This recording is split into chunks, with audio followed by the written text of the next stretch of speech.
નમસ્કાર વિદ્યાર્થી મિત્રો, તમારું સ્વાગત છે એકલવ્ય કોમર્સમાં.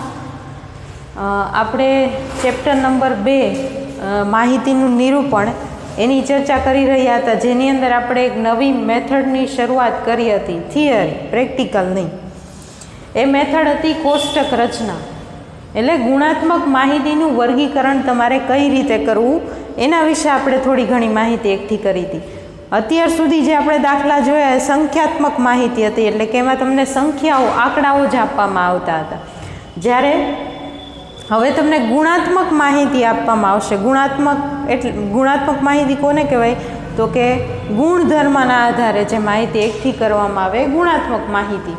તો ગુણધર્મ તો કે એની અંદર વ્યક્તિનો સ્વભાવ છે, વ્યક્તિની જાતિ છે, બરાબર. તો એ બધું શું થાય? તમારા ગુણધર્મ થાય. તો અહીંયા તમને હવે ગુણધર્મના આધારે માહિતી આપેલી હોય ત્યારે તમારે દાખલો કઈ રીતે ગણવો અને એનું વર્ગીકરણ કઈ રીતે કરવું એ હવે અહીંયા સમજવાનું છે.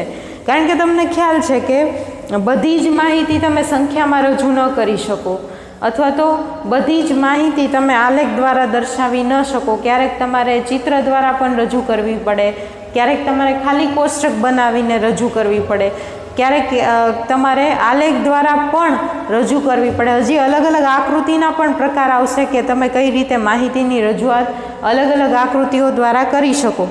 અત્યારે આપણે ગુણાત્મક માહિતીના વર્ગીકરણ માટેની કોષ્ટક રચનાનો અભ્યાસ કરવાનો છે.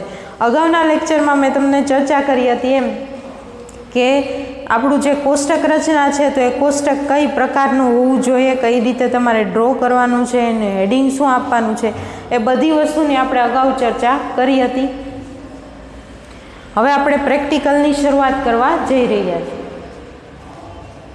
કોષ્ટક રચનાના 2 પ્રકાર હતા. એક તો હતી સાદી કોષ્ટક રચના, એટલે કે સાદું વર્ગીકરણ, અને બીજું હતું બહુવિધ વર્ગીકરણ. સાદું વર્ગીકરણ એટલે કે જેની અંદર એક જ ગુણધર્મના આધારે વર્ગીકરણ કરવામાં આવે તો તેને સાદું વર્ગીકરણ કહેવાય. એકથી વધુ ગુણધર્મના આધારે જે વર્ગીકરણ કરવામાં આવે તો એને કહેવાય બહુવિધ વર્ગીકરણ. બહુવિધ એટલે અલગ અલગ ગુણધર્મોને ભેગા કરી અને એનું વર્ગીકરણ તમે કરો છો. સાદું એટલે એક જ ગુણધર્મ. તો સૌથી પહેલાં આપણે સાદું વર્ગીકરણ છે એનું એક ઉદાહરણ જોઈએ છીએ. તમને પેજ નંબર 38 ઉપર ઉદાહરણ 18 આપેલું છે.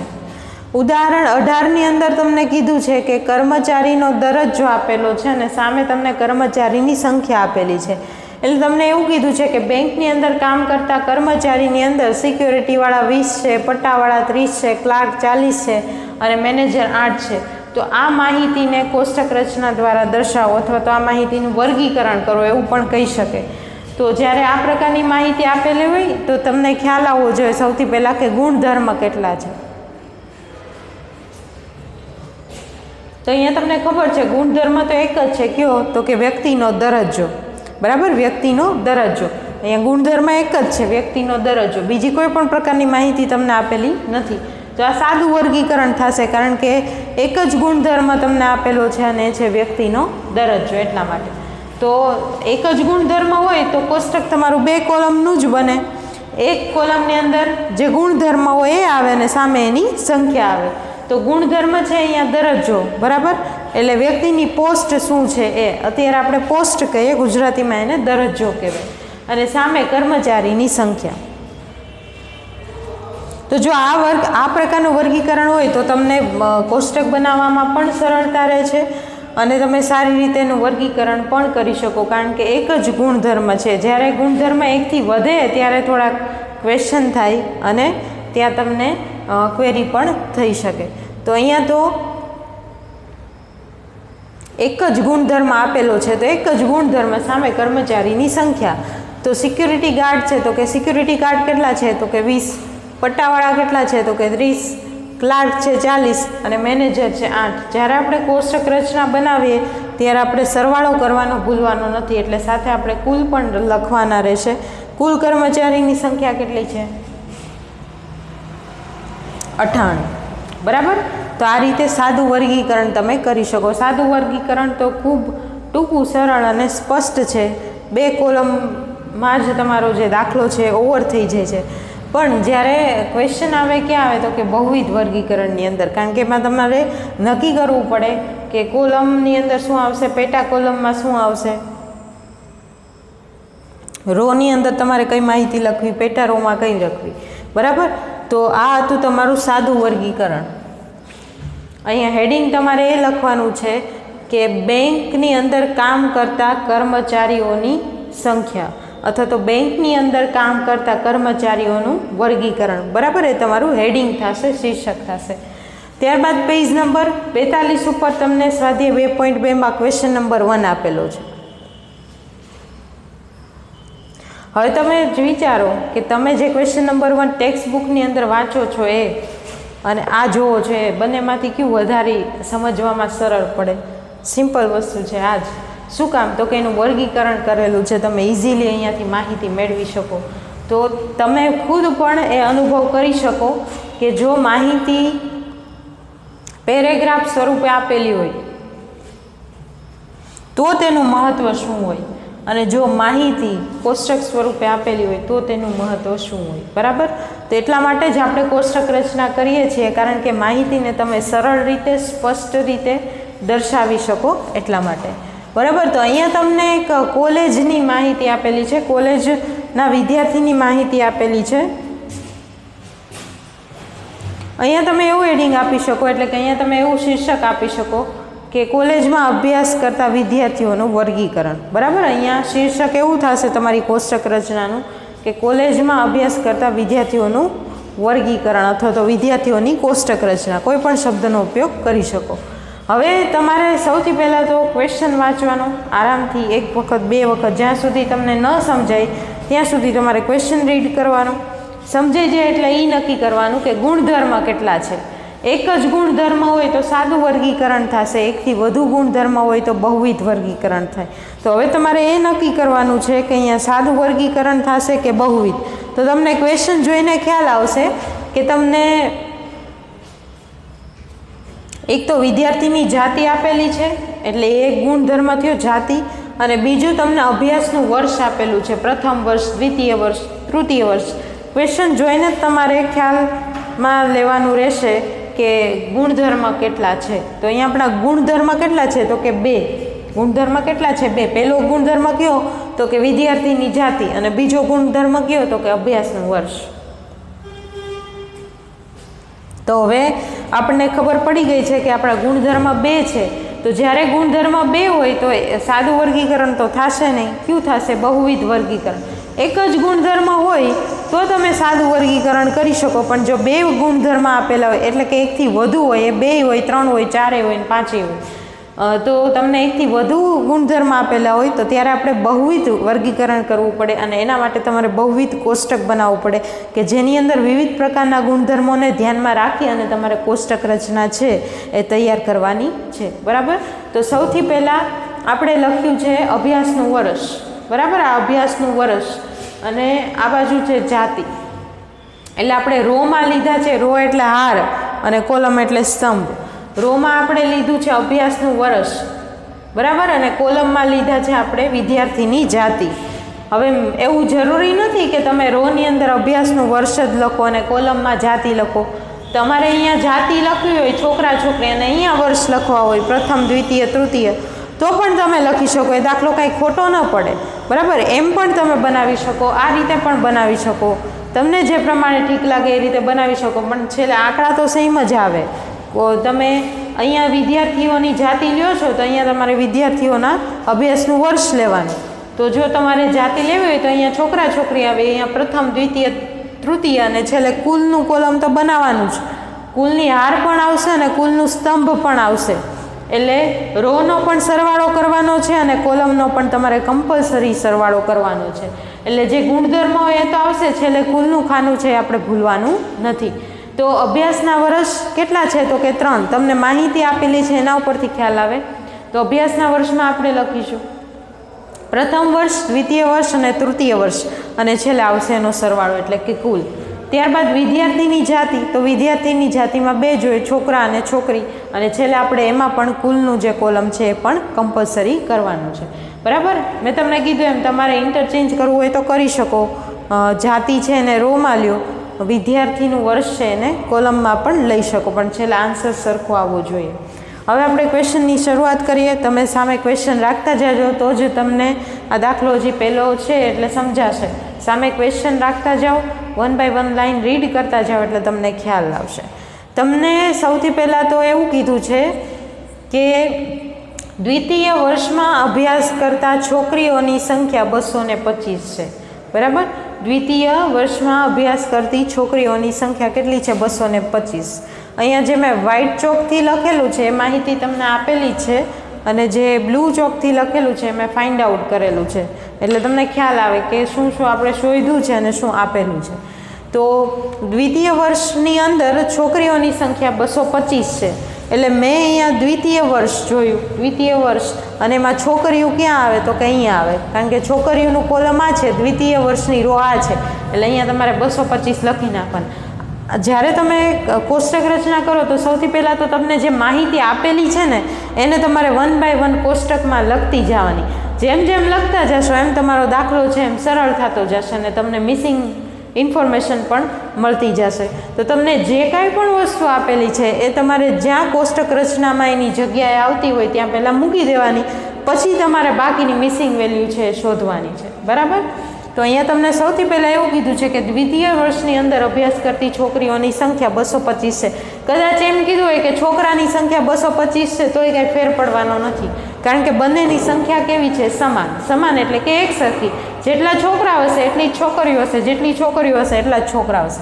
તો છોકરાઓની સંખ્યા કીધી હોય કે છોકરીઓની સંખ્યા કીધી હોય, આન્સર તો તમારો સેમ જ આવવાનો, કારણ કે બંને વર્ષની અંદર છોકરા અને છોકરીની સંખ્યા છે સમાન છે. એ હું નથી કહેતી કે છોકરા અને છોકરીની સંખ્યા સમાન છે, ક્વેશ્ચનમાં તમને આપેલું જ છે. બરાબર? ત્યારબાદ તમને સૌથી પહેલાં દ્વિતીય વર્ષની અંદર અભ્યાસ કરતા છોકરીઓની સંખ્યા 225 આપેલી છે. ત્યારબાદ તમને કીધું છે કે કુલ વિદ્યાર્થીઓ 1400 છે, એટલે કે 1400 છે કુલ વિદ્યાર્થીની સંખ્યા. કુલ વિદ્યાર્થીમાંથી 855 છોકરાઓ છે. હવે આ તમારે ખાસ સમજવાનું છે કે આ કુલ વિદ્યાર્થી એટલે ક્યાં આવશે? અહીંયા આવશે, અહીંયા આવશે કે અહીંયા આવશે? તો કે કુલ વિદ્યાર્થી એટલે એની અંદર છોકરાઓ પણ આવી ગયા અને છોકરીઓ પણ આવી ગઈ, એને જ કુલ વિદ્યાર્થી કહેવાય. જો એ છોકરાઓ તો એમ ન કે કુલ વિદ્યાર્થી, તો એમ કે કુલ છોકરાઓની સંખ્યા એટલી છે. છોકરીઓની હોત તો એમ કે કુલ છોકરીઓની સંખ્યા એટલી છે. પણ તમને તો અહીંયા વિદ્યાર્થી શબ્દનો ઉપયોગ કરેલો છે ને. વિદ્યાર્થી એટલે છોકરા અને છોકરીઓ, તો બંનેનો સરવાળો ક્યાં લખી શકો? તો કે અહીંયા બંનેની હારનો સરવાળો, બંનેના કોલમનો સરવાળો કેટલો છે? 1400. કારણ કે કુલ વિદ્યાર્થીઓની સંખ્યા છે 1400, એટલે અહીંયા આવશે. બરાબર? ત્યારબાદ એવું કીધું છે કે કુલ 1400 વિદ્યાર્થીઓમાંથી 855 છોકરાઓ છે. તો 1400 વિદ્યાર્થીમાંથી 855 છોકરાઓ છે, ક્વેશ્ચનમાં આપેલું છે. તો અહીંયા આપણે છોકરાઓના કોલમમાં કુલ સંખ્યા કેટલી આવશે? 855. બરાબર? છોકરાઓના કોલમમાં કુલ સંખ્યા આવશે 855. હવે કુલ વિદ્યાર્થી કેટલા છે? 1400. એમાંથી છોકરાઓ કેટલા છે? 855. તો 1400માંથી 855 માઇનસ કરો તો બાકીની શું હોય? છોકરીઓ હોય. બરાબર? કુલ વિદ્યાર્થી 1400 છે, એમાંથી છોકરાઓ છે 855 કુલ છોકરાઓ. તો 1400માંથી 855 માઇનસ કરો તો 545 મળે. એ શું હોય? કુલ છોકરીઓની સંખ્યા હોય. બરાબર? તો જો તમે જેમ જેમ આંકડાઓ મૂકતા જશો એમ તમને મિસિંગ ઇન્ફોર્મેશન છે એ મળતી જશે. તો 1400માંથી 855 માઇનસ કરો એટલે આવે 545. તો આપણું છેલ્લું કોલમ તો આખું સોલ્વ થઈ ગયું. 855, 545, 1400 બધું ફૂલ. ત્યારબાદ તમને એવું કીધું છે કે દ્વિતીય વર્ષમાં છોકરાઓ અને છોકરીઓની સંખ્યા સમાન છે, એટલે એક સરખી છે એવું તમને કીધું છે. ક્વેશ્ચનમાં જ કીધું છે, વ્યવસ્થિત રીડ કરજો. તો બંનેની સંખ્યા સમાન છે, એટલે કે જેટલા છોકરાઓ એટલી જ છોકરીઓ હોય અને જેટલી છોકરીઓ એટલા જ છોકરાઓ. તો આપણને અહીંયા છોકરીઓની સંખ્યા આપી દીધેલી છે 225. સમાન છે તો કે છોકરીઓ 225 છે તો છોકરાઓ કેટલા હોય? 225 જ હોય, કારણ કે બંનેની સંખ્યા શું છે? સમાન. તો અહીંયા તમે કેટલા લખી શકો? 225 લખી શકો. બરાબર? હવે આ 225 ને 225 છે તો આનો સરવાળો કરી શકો કે નહીં? કરી શકીએ ને. આ બંનેનો સરવાળો એટલે આ કોલમ. તો 225 પ્લસ 225 એટલે કે 450. તો આપણું બીજી રો આપણી આખી મળી ગઈ અને છેલ્લી રો પણ આપણી આખી મળી ગઈ. એટલે બીજી ને ચોથી રો આપણને આખી મળી ગઈ છે. એટલે હવે આપણને પહેલી અને ત્રીજી રો શોધવાની છે. બરાબર?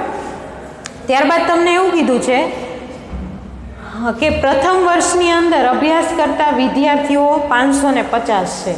પ્રથમ વર્ષની અંદર અભ્યાસ કરતા વિદ્યાર્થીઓ 550. અહીંયા તમારે શબ્દો પકડવાના છે, શબ્દો પકડી અને માહિતીને દર્શાવવાની છે. તો પ્રથમ વર્ષ ક્યાં આવે છે આમાં જુઓ તો કે પ્રથમ વર્ષ અહીંયા છે. એમાં કુલ વિદ્યાર્થી તો કે કુલ ક્યાં આવે? અહીંયા તો આવે નહીં, અહીંયા તો ત્રણેયનો ટોટલ હોય. પ્રથમ વર્ષનો ટોટલ ક્યાં આવે તો કે અહીંયા. તો કે પ્રથમ વર્ષની અંદર કુલ વિદ્યાર્થી કેટલા છે? 550. તો મેં અહીંયા લખ્યા 550 આપેલા જ છે. ત્યારબાદ તમને એવું કીધું છે કે પ્રથમ વર્ષની અંદર અભ્યાસ કરતા વિદ્યાર્થીઓની સંખ્યા 550 છે, જેમાંથી છોકરાઓ અને છોકરીઓનું પ્રમાણ 3:2 છે. બરાબર. તો આપણે એને 3:2 ડિસ્ટ્રીબ્યુટ કરવાના. તો છોકરાઓ કેટલા હોય તો કે છોકરા અને છોકરી એમ આપેલું છે. પહેલાં છોકરા છે, પછી છોકરી છે, અને પ્રમાણ છે 3:2. તો છોકરાઓમાં 3 અને છોકરીઓમાં 2 એવી રીતે પ્રમાણ આવશે. બરાબર. તો છોકરાની સંખ્યા 550. કુલ વિદ્યાર્થી તો આપણે પ્રથમ વર્ષના જ લેવા પડે. તો 550 ગુણ્યા 3/5. 3:2 એટલે 3 + 2 કરો એટલે 5 આવે ને. તો 550 ગુણ્યા 3/5 એટલે તમારા છોકરાઓની સંખ્યા આવશે પ્રથમ વર્ષની અંદર 330. જેવી રીતે છોકરાઓની સંખ્યા ગોતેલી છે એ જ રીતે આપણે છોકરીઓની સંખ્યા શોધવાની છે. તો છોકરીઓની સંખ્યા આવશે 550 ગુણ્યા 2/5 એટલે કે 220. તો આપણું પહેલું કોલમ અને પહેલું કોલમ તો નહીં પણ પહેલી રો પણ આપણી આખી ભરાઈ ગઈ. 330 220 એટલે કુલ 550. તો હવે વચ્ચેની જ બાકી છે. બરાબર. તો એ પણ તમને મળી જ જાય. આ 4 કોલમ છે એમાંથી તમને 3નો સરવાળો મળી જાય એટલે ચોથીનો તો ઓટોમેટિક મળી જ જાય. પણ છતાં તમને એક હિન્ટ પણ આપેલી છે કે તૃતીય વર્ષની અંદર છોકરાઓની સંખ્યા છોકરીઓની સંખ્યા કરતાં 3 ગણી છે. કાંઈ વાંધો નહીં, ચાલો જોઈએ. તો સૌથી પહેલાં તો તમારે અહીંયાથી શરૂઆત કરો. અહીંયાથી પણ શરૂઆત કરી શકો અથવા અહીંયા કુલના કોલમથી પણ તમે શરૂઆત કરી શકો, જ્યાંથી તમારે શરૂઆત કરવી હોય ત્યાંથી. કારણ કે 3માંથી ગમે એ જગ્યાથી શરૂઆત કરશો, આ કોલમ આ રો તો આપણને મળવાની જ છે. તો સૌથી પહેલાં તો છોકરાઓનો સરવાળો 855 છે. એમાંથી આ બંને આપણને મળી ગયા છે તો આ પણ મળી જાય. તો 855માંથી 225 અને 330 માઇનસ કરો એટલે તૃતીય વર્ષની અંદર છોકરાઓની સંખ્યા કેટલી આવે? 300. ત્યારબાદ આ કોલમનો સરવાળો છે 545. આ બે તો આપણી પાસે છે જ. તો 545માંથી 220 અને 225 માઇનસ કરો એટલે છોકરીઓની સંખ્યા તૃતીય વર્ષમાં કેટલી હોય? 100. અને છેલ્લામાં 1400માંથી 450 અને 550 માઇનસ કરો એટલે તૃતીય વર્ષની કુલ સંખ્યા કેટલી હોય? 400. બરાબર. જો તમારે આ રીતે નથી કરવું તો બીજી રીત પણ કહું આ કોલમ આ રો શોધવા માટે. કુલ સરવાળો છે 1400. 1400માંથી 550 અને 450 માઇનસ કરો તો 400 વધે. બરાબર. ત્યારબાદ તમને અહીંયા કીધું છે કે છોકરાઓની સંખ્યા છોકરીઓની સંખ્યા કરતાં 3 ગણી છે. તો ધારો કે છોકરીઓની સંખ્યા કેટલી છે? 1. તો છોકરાઓની સંખ્યા કેટલી હોય? 1 ગુણ્યા 3 એટલે 3 થાય. તો બંનેનો સરવાળો કરો તો 1 + 3 કેટલા થાય? 4 થાય. તો તમારે એને 3:1 પ્રમાણમાં વેચીને લેવું હોય તો પણ ચાલે અને ડાયરેક્ટ આ રીતે કરો છો તો પણ ચાલે.